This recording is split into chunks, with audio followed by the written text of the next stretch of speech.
तो इस लेक्चर में हम पढ़ने वाले हैं decomposition reaction and endothermic reaction. तो देखो, आपको पता है कि हम आपको एक्टिविटी भी समझाते हैं। तो हम आज सबसे पहले एक्टिविटी एनसीईआरटी के अकॉर्डिंग चलेंगे। हम आज सबसे पहले एक्टिविटी 1.5 करेंगे, ठीक ना। फिर हम डिफिनेशन निकालेंगे, ठीक ना। अब देखो, एक्टिविटी है take about 2 gram ferrous sulphate crystal in dry boiling tube. एक आपको ड्राई बॉइलिंग ट्यूब में 2 ग्राम फेरस सल्फेट क्रिस्टल्स लेने, है ना। फिर क्या करना है, note the colour of the ferrous sulphate crystal. अब आप उसका कलर नोट कर लो कहीं पर भी। फिर heat the boiling tube over the flame of a burner और spirit lamp shown in figure 1.4। जैसे कि आपको फिगर 1.4 में आपको दिख रहा है, ऐसे ऐसे आपको क्या करना है, हीट करना है आपको, ठीक ना। फिर क्या करना, फिर करना observe the colour of the crystals after heating. Heat होने के बाद में उसका कलर क्या होगा, ये मतलब सीधा सीधा पूछा गया है कि हीट होने से पहले कलर क्या होगा और हीट करने के बाद में कलर क्या होगा फेरस सल्फेट क्रिस्टल का। तो देखो, जहाँ कर फेरस सल्फेट क्रिस्टल्स की बात आती है ना, तो आप देख सकते हो जैसे कि ये है आपके फेरस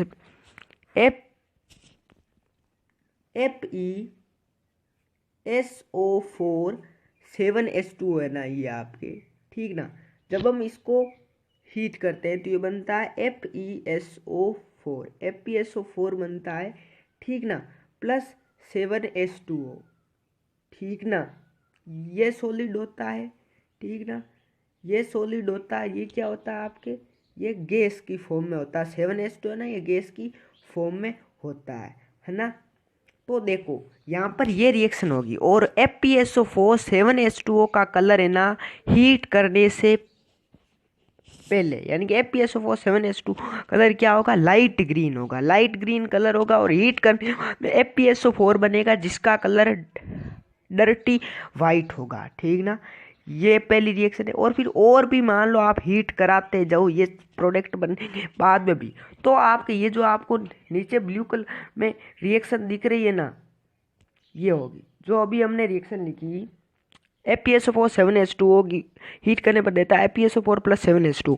अगर आप और भी उसको हीट करते हो प्रोडक्ट की फॉर्मेशन के बाद भी, तो आपके बन जाएगा FeSO4 है ना, वो हो जाएगा हीट करने पर Fe2O3 और प्लस SO2 प्लस SO3 में डिवाइड हो जाएगा, यानी कि ferrous sulphate ferric oxide sulphur dioxide और सल्फर ट्राइऑक्साइड में डिवाइड हो जाता है, ठीक ना।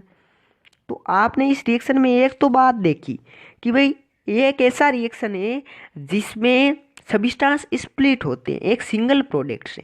ये कम्बिनेशन का एकदम उल्टा है। जो डीकम्पोजिशन रिएक्शन है वो कम्बिनेशन का एकदम उल्टा है। कम्बिनेशन में ये 2 प्रोडक्ट थे और एक सिंगल नहीं, 2 रिएक्टेंट थे और एक सिंगल प्रोडक्ट बनता है, ठीक ना। पर ये डीकम्पोजिशन का एकदम उल्टा है। ये सिंगल रिएक्टेंट है और एक या एक से अधिक क्या बनते हैं, प्रोडक्ट बनते हैं। एक नहीं, 2 या 2 से अधिक प्रोडक्ट बनते हैं, ठीक है ना। तो अब आप डिफिनेशन लिख सकते हो कि भाई ये लिखा है in this reaction you can observe that. हमने ऑब्जर्व कर लिया कि भाई एक जो सिंगल रिएक्टेंट है वे स्प्लिट हो रहा है 2 या 2 से अधिक रिएक्टेंट। तो लिख सकते हो, ये डीकम्पोजिशन की परिभाषा है, ए सिंगल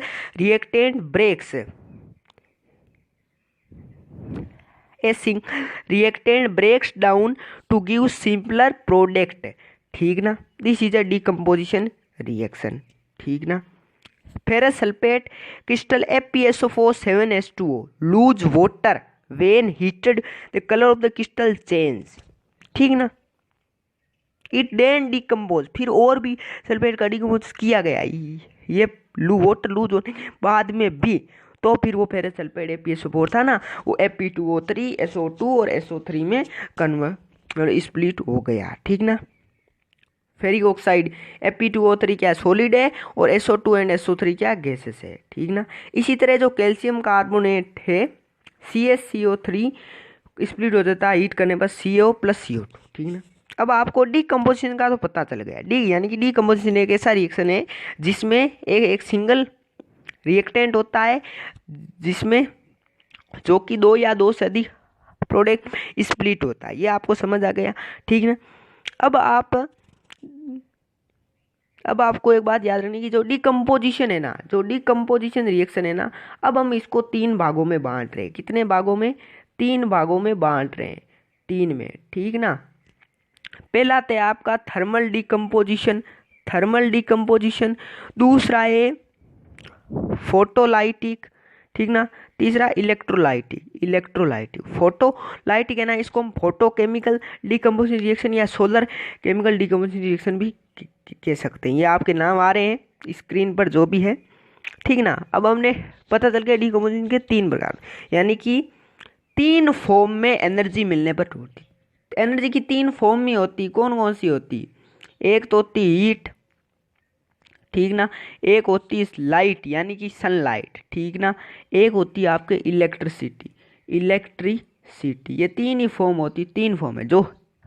जो ऐसा डीकम्पोजिशन रिएक्शन जो हीट के द्वारा कैरीड आउट हो, वो होता है थर्मल डीकम्पोजिशन रिएक्शन, जिसका एग्जांपल ये रहा। ये जो फेरस सल्फेट को हीट किया, ये CaCO3 को हीट किया। और ऐसा डीकम्पोजिशन रिएक्शन जो कि सनलाइट के द्वारा कैरीड आउट हो, वो होता है फोटोलाइटिक। और ऐसा डीकम्पोजिशन रिएक्शन जो कि इलेक्ट्रिक करंट के द्वारा कैरीड आउट हो, वे होता है इलेक्ट्रोलाइटिक डीकम्पोजिशन रिएक्शन, जो कि हम आगे पढ़ेंगे अभी। अब देखो, ये आपके जो आ रहा है 1.6 है, इसमें कहा गया take about 2 gram lead nitrate, PbNO3 लेना है 2 ग्राम। क्या लेना? PbNO3 लीड नाइट्रेट का पाउडर लेना है, ठीक ना। फिर क्या करना है? उसको करना है आपको हीट करना है, जो कि आपको 1.5 ये डायग्राम में दिखाई दे रहा है, कुछ ऐसा हीट करना है। अब आप तीसरे पॉइंट में पूछा गया कि व्हाट डू यू ऑब्जर्व। आप अब ऑब्जर्व क्या करते हो, इसकी ऑब्जर्वेशन क्या है, ठीक ना। क्या चेंज होता है इसमें? अगर कोई भी चेंज होता है तो आप बताओ। तो देखो, इसकी ऑब्जर्वेशन हम सिंपल सी दे सकते हैं कि भाई ये आपको हीट कर रहा है, यानी कि थर्मल डीकम्पोजिशन रिएक्शन, ये हमने पहचान लिया है, ठीक ना। अब यहाँ पर लिखना नहीं है, इसकी ऑब्जर्वेशन होती है on heating lead nitrate reddish brown fumes with pungent smell are evolved and a yellow residue remains in the test tube. यानी कि जब हम PbNO3 लीड नाइट्रेट को हम हीट करते हैं तो ये रेडी इस ब्राउन फ्यूम्स के साथ बर्न होगा और इसमें पंगट स्मेल क्या होगी? इवोल्ड होगी, और इसमें एक येलो PPT रह जाएगा, ठीक ना। और जो येलो PPT वो है PbO, ठीक ना। ये रिएक्शन है, आप देख लो कि 2PbN, ये तो बैलेंस किया हुआ है। जो लीड नाइट्रेट है उसको हीट करते हैं तो PbO + 4NO2 + O2, जो NO2 नाइट्रोजन, यही आपके है वो क्या, जो स्मेल आ रही थी फ्यूम्स विथ पंगट स्मेल, ये NO2 है, ठीक ना। समझ गए? ठीक, ये रिएक्शन थी आपकी लीड नाइट्रेट को जब हम गर्म करते हैं तो PbO क्या है? लीड ऑक्साइड, जो कि PPT है, यानी कि प्रिसिपिटेट है, ठीक ना। मैंने बताया था जो आपका पिछला रिएक्शन था उसमें प्रिसिपिटेट, जो पिछला पार्ट था उसमें बताया था कि प्रिसिपिटेट क्या होता है, और इसको बनने की जो प्रोसेस होती है उसको क्या कहते हैं, आप कमेंट बॉक्स में लिखकर हमें बताओ, ठीक ना। अब देखो 1.6 एक्टिविटी पढ़ ली। अब हमने थर्मल डीकम्पोजिशन रिएक्शन के बारे में पढ़ लिया है और उसके एग्जाम्पल पढ़ लिया है। एक बार रिविजन कर लेते हैं। जो डीकम्पोजिशन रिएक्शन होता है उसमें एक जो सिंगल रिएक्टेंट होता है वो 2 से अधिक प्रोडक्ट में डिवाइड होता है। फिर इसको 3 भागों में बांट दिया गया है डीकम्पोजिशन को, थर्मल डीकम्पोजिशन, इलेक्ट्रोलाइटिक डीकम्पोजिशन और फोटोलाइटिक डीकम्पोजिशन रिएक्शन। और जो थर्मल डीकम्पोजिशन है, ऐसा रिएक्शन जो कि हीट के द्वारा कैरीड आउट होता है थर्मल डीकम्पोजिशन रिएक्शन। और उसके एग्जाम्पल आपके ये रहा, उसका एग्जाम्पल ये है, ठीक ना। और 1.6 एक्टिविटी का ये जो रिएक्शन है ना, ये भी क्या है आपके, वो थर्मल डीकम्पोजिशन वाली है। अब देखो, अब आते हैं इलेक्ट्रोलाइटिक डीकम्पोजिशन रिएक्शन। हम इलेक्ट्रोलाइसिस, वाटर की इलेक्ट्रोलाइसिस के समझेंगे। ये पूरा आपको सेटअप कर लेना है। इसमें आपको मेन बात है, ये एक्टिविटी है, ठीक ना। कुछ नहीं, इतनी बड़ी टाइम लग जाएगा, ठीक ना। अब देखो, मेन इसमें बात है कि जो ये एक्टिविटी में आपको मेन बातें याद रखनी, यानी कि इसमें याद हो कि एनोड पर कौन सी गैस रिलीज होगी तथा कैथोड पर कौन सी रिलीज होगी। ये आप वाटर का इलेक्ट्रोलाइसिस कर रहे हो, यानी कि वाटर में से इलेक्ट्रिक करंट पास करवा रहे हो। वाटर में से जब हम इलेक्ट्रिक करंट पास करवाते हैं, H2O में से इलेक्ट्रिक करंट पास करवाते हैं, EC पास करवाते हैं, तो H2 प्लस O2 में डिवाइड होता है। तो H2 कितना 2 है, O2 यहाँ पर 2 आ गया, तो फिर यहाँ पर तो 1 ही है, तो यहाँ पर 2 लगा दो, 2 लगाओ ये 4 हो गया, तो ये भी 2 लगा दो, तो ये होगा। अब ये कैसे, तो ये हाइड्रोजन एनोड पर रिलीज होगी या कैथोड पर, और ऑक्सीजन एनोड पर रिलीज होगी या कैथोड पर रिलीज होगी। पहला तो आपको ये याद रखना है, ठीक ना।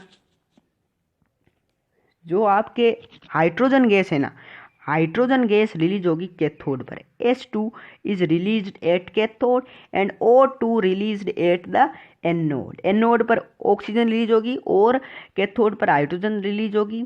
और फिर यही है कि फिर अब ये कि is the volume of the gas collected in the both test tube. No, volume same नहीं है। पूछेंगे कि हाइड्रोजन के इसका जो कलेक्टेड हुई थी ना, वो ऑक्सीजन से डबल हुई है, वो क्यों हुई है वो आपको बताना, ठीक ना। ये आपके एनसीईआरटी का जो इंडेक्स है ना, उसमें क्वेश्चन है, वो हम करेंगे, ठीक ना। समझोगे पूरी, वहाँ पर आपको समझा दूंगा एक बात, एनसीईआरटी के इंडेक्स में समझाऊंगा ना। अब आपको इलेक्ट्रिक डिकम्पोजिशन रिएक्शन में इतना याद रखना है कि ऐसा डिकम्पोजिशन रिएक्शन जो कि इलेक्ट्रिक करंट के द्वारा कैरिड आउट हो, ठीक ना, ठीक ना। और इसका एग्जांपल ये लिख देना कि भाई जो H2O है उसमें से इलेक्ट्रिक करंट पास करवाते हैं, इलेक्ट्रिक करंट पूरा लिख देना, इलेक्ट्रिक करंट पास करवाते हैं ये H2 प्लस O2, और फिर आप बैलेंस कर देना, ठीक ना। और ये किस रेशियो में होता है, रेशियो आपको एनसीईआरटी इंडेक्स के क्वेश्चन में बताऊंगा, और वो हाइड्रोजन ऑक्सीजन से डबल क्यों होती है वो भी बताऊंगा, यही सार है इसका। फिर एक्टिविटी 1 पॉइंट है, उसमें कुछ नहीं है, उसमें 1 पॉइंट अब आ जाता फोटोलाइटिक डिकम्पोजिशन रिएक्शन। इसमें 1.8 में क्या गया कि आपको 2 ग्राम क्लोराइड लेना है एक चाइना डिश में। अब उसका कलर क्या है, सिल्वर क्लोराइड लेना है, ठीक ना, AgN सही तक, AgCl लेना है ना, AgCl लेना है ना। कलर क्या है, place the china dish in sunlight for some time. Sunlight में आप इसको रख दीजिए चाइना डिश को, फिर कुछ समय बाद आप उसका कलर देखिए। एक तो आपने पहले कलर देखा था, फिर आप में देखेंगे क्या कलर में चेंज होगा, ठीक ना। अब देखो ये लिखा हुआ है, अब देखो इसमें क्या होगा कलर में चेंज, आपको बता देता हूँ।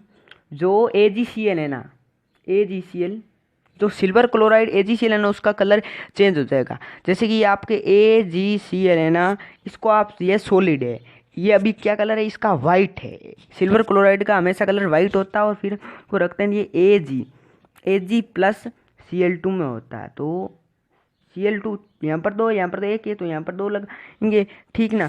तो Ag भी 2 हो गया, तो यहाँ पर Ag।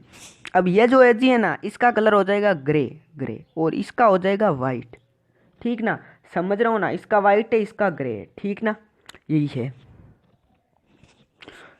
ठीक ना। अब दूसरा है कि जो सिल्वर ब्रोमाइड है वो क्या हो रहा है, सिल्वर ब्रोमाइड, उसको सनलाइट दे रहे तो वो सिल्वर और ब्रोमाइड में क्या हो रहा है, कन्वर्ट हो रहा है, स्प्लिट हो रहा है, ठीक ना। और ये जो दोनों रिएक्शन है ना, ये यूज़ किए जाते हैं, ये दोनों रिएक्शन किस में यूज़ किए जाते हैं, ब्लैक एंड वाइट फोटोग्राफी में यूज़ किए जाते हैं, ये आपको पता चल गया। और ऐसी फोटोलाइटिक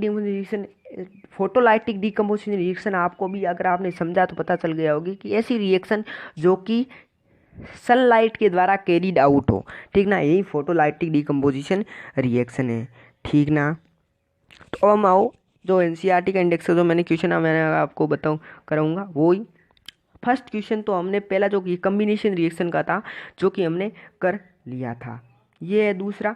इससे पहले बता दूं कि आपको एंडोथर्मिक रिएक्शन के बारे में पता होना चाहिए। एंडोथर्मिक के बारे में, एंडोथर्मिक एक ऐसे रिएक्शन होती है जिसमें कि energy absorb in the form of heat, light और इलेक्ट्रिसिटी।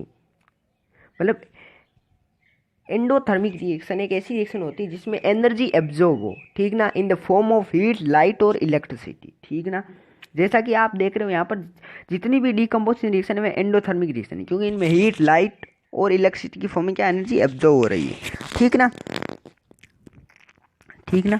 अब ये देख लो क्वेश्चन है ये आपके, कहा गया why is the amount of gas collected in one of the test tube in activity 1.7 double of the amount of collected the other. तो इसमें आपको क्यों कलेक्ट हुई, तो सबसे पहले आपको ये रिएक्शन लिखनी है, पहले लिखना on electrolysis water decompose according to the reaction. Reaction क्या थी, H2O। आपको स्टेट भी लिखना है, ये लिक्विड है, ठीक ना, प्लस और ये गिव सच इलेक्ट्रिक करंट या इलेक्ट्रिसिटी आप कोई भी लिखना सही ना, S2 प्लस O2 में स्प्लिट होता है, ये पता ही, हाइड्रोजन दो ऑक्सीजन दो, ऑक्सीजन एक है तो यहाँ पर हम 2 लगाएंगे तो यहाँ पर भी 2 लगाना पड़ेगा, ठीक ना।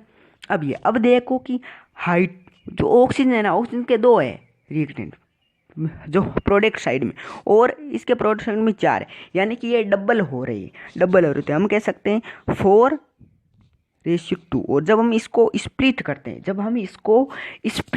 हैं ना, तो 2 का 2:1, यानी कि ये 2:1 में है, ठीक ना। ये दोनों गैसेस है ना वो 2:1 में, तो हम लिख सकते हैं water decompose to give hydrogen and oxygen in the ratio of 2:1 by volume, the double volume of the gas collected is hydrogen. 2:1 है तो आपको दिख रहा है 2 है वो किसका 2:1 है, तो ये 2 किसका हाइड्रोजन का, तो हाइड्रोजन क्या हो रहा है, डबल कलेक्टेड हो रही है, किससे, ऑक्सीजन से, ठीक ना।